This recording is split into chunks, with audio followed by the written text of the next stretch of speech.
성도 여러분 안녕하십니까? 새벽 말씀 묵상입니다. 어제에 이어서 오늘도 기도에 관한 권면의 말씀을 살펴보겠습니다. 기도에 대해서 하나님의 허락이 이루어지는 데는 그 조건에 대해서 살펴보도록 하겠는데요. 다시 말하면 우리가 기도를 잘 이루려면 어떠한 조건이 있다라는 것입니까? 우리가 기도하는 데는 조건이 없지만 우리가 하는 그 기도가 우리들의 삶 속에서 잘 응답되고 실제로 이루기 위해서는 하나님께서 원하시는 그런 조건들이 있다라는 것이죠. 그 중에 첫 번째는 기도는 결코 의무를 대신할 수 없다라는 것입니다. 예를 들면 이렇습니다. 요한복음 14장 15절의 말씀에 보면 너희가 나를 사랑하면 나의 계명을 지키리라 라고 예수님께서는 말씀하셨는데요. 또 21절에 보면 나의 계명을 가지고 지키는 자라야 나를 사랑하는 자니 나를 사랑하는 자는 내 아버지께 사랑을 받을 것이요 나도 그를 사랑하여 그에게 나를 나타내리라 라고 말씀하셨습니다. 요한복음의 말씀에는 우리가 하나님을 사랑하면 또 예수님을 사랑하면 그분의 계명을 지켜야 한다라는 구절입니다. 우리는 하나님 사랑합니다, 사랑합니다 라고 말만 하지 말고 계명을 지키지 않는다면 정말 하나님을 사랑하는 걸까요? 조건을 이행하지 않으면서 하나님의 약속만을 내세우고 강구하는 사람들을 보면 어쩌면 하나님을 모독하고 있다라는 생각이 듭니다. 주님의 약속은 이러합니다. 요한복음 15장 7절에 있는 말씀처럼 너희가 내 안에 거하고 내 말이 너희 안에 거하면 무엇이든지 원하는 대로 구하라. 그리하면 이루리라. 우리가 주님의 약속을 실행하기 이전에 우리들의 기도의 응답을 이루기 이전에 우리가 주님 안에 그분의 말씀이 나의 마음속에 온전히 살아 움직여야 한다라는 것입니다. 그분의 말씀이 우리들의 삶을 주장하게 된다면 그러한 상황에서 우리가 구하는 것은 그분께서 온전히 이루어 주시겠다라는 약속이지요. 다시 말한다면 그분의 마음의 뜻이 우리들의 마음과 합해진 사람이 구하는 것은 과연 무엇일까요? 나의 자아에 대한 욕심을 이루는 것을 구할까요? 내 것, 내 가족 것, 세상 것, 이생의 자랑, 안목의 정욕을 구할까요? 그분의 것과 내 것이 완전히 합하여져서 그분의 목적이 우리들의 목적이 일치하게 되는 것을 알게 된다는 것입니다. 기도를 이루기 위해서 합당한 조건 중에 우리가 또 간과하고 있는 한 가지가 있는데요. 우리가 과연 하나님께 정직히 행하였는가라는 점입니다. 주님께서 말라기 선지자를 통해서 이렇게 말씀합니다. 말라기 3장 7절과 8절에 너희 열조의 날로부터 너희가 나의 규례를 떠나 지키지 아니하였도다. 그런즉 내게로 돌아오라. 그리하면 나도 너희에게로 돌아가리라 하였더니 너희가 이르기를 우리가 어떻게 하여야 돌아가리까 하도다. 사람이 어찌 하나님의 것을 도적질하겠느냐. 그러나 너희는 나의 것을 도적질하고도 말하기를 우리가 어떻게 주의 것을 도적질하겠나이까 하도다. 이는 곧 11조와 헌물이라고 말씀하십니다. 온갖 것들을 다 창조하신 우리 하나님, 온갖 축복을 다 주시는 분으로서 하나님께서는 우리들의 소유 중에 얼마를 요구하십니다. 이것은 하나님께서 복음 사업을 유지하기 위하여 친히 제정하신 제도인데요.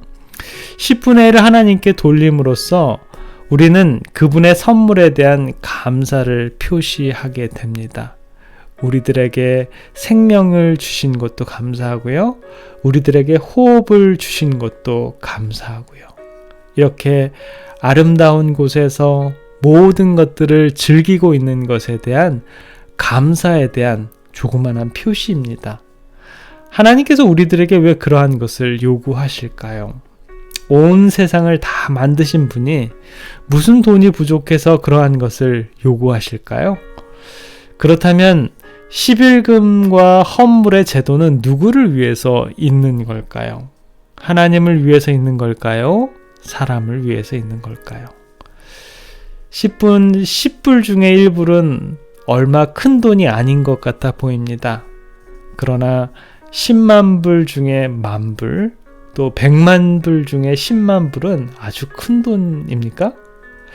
그런데요, 10불 중에 1불을 내지 못하는 사람은 10만 불 중에 10,000불도 내지 못합니다. 11금과 헌물 제도는 부자이건 가난한 자이건 정말 공평한 그런 비율의 제도인 것 같아요. 하나님께서는 그 물질보다는 우리들의 마음을 보십니다. 그러나 우리가 그분에게 속한 것을 돌려드리지 않고 있다면 어떻게 그분의 축복을 구할 수 있을까요?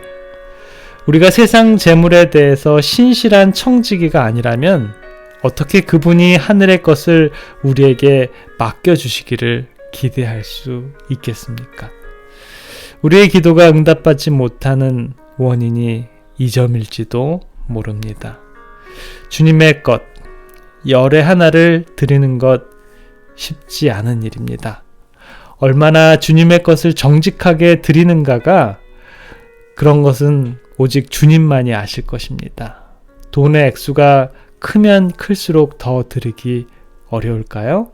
아니면 액수가 작아도 여전히 어려울까요? 액수에 관계없이 드리는 사람들의 마음의 정직함과 주님의 것을 구별할 수 있는 하나님을 향한 그 마음이 주님께 드리는 것을 결정합니다.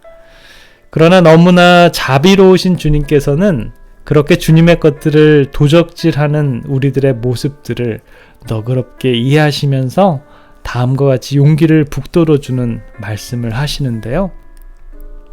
말라기 3장 10절부터 12절에 있는 말씀입니다. 너희의 온전한 11조를 창고에 들여 나의 집에 양식이 있게 하고 그것으로 나를 시험하여 내가 하늘 문을 열고 너에게 복을 쌓을 곳이 없도록 붙지 아니하나 보라. 내가 너희를 위하여 황충을 금하여 너희 토지 소산을 멸하지 않게 하며 너희 밭에 포도나무의 가실로 기한전에 떨어지지 않게 하리니 너희 땅이 아름다워짐으로 열방이 너희를 복되다 하리라. 만군의 여호와의 말이니라. 다른 모든 하나님의 요구에 대해서도 이와 같습니다. 모든 하나님의 축복은 순종을 조건으로 약속되어 있는 것이죠. 하나님과 협력하는 사람들을 위해서 준비된 복이 하늘에 가득 차 있습니다.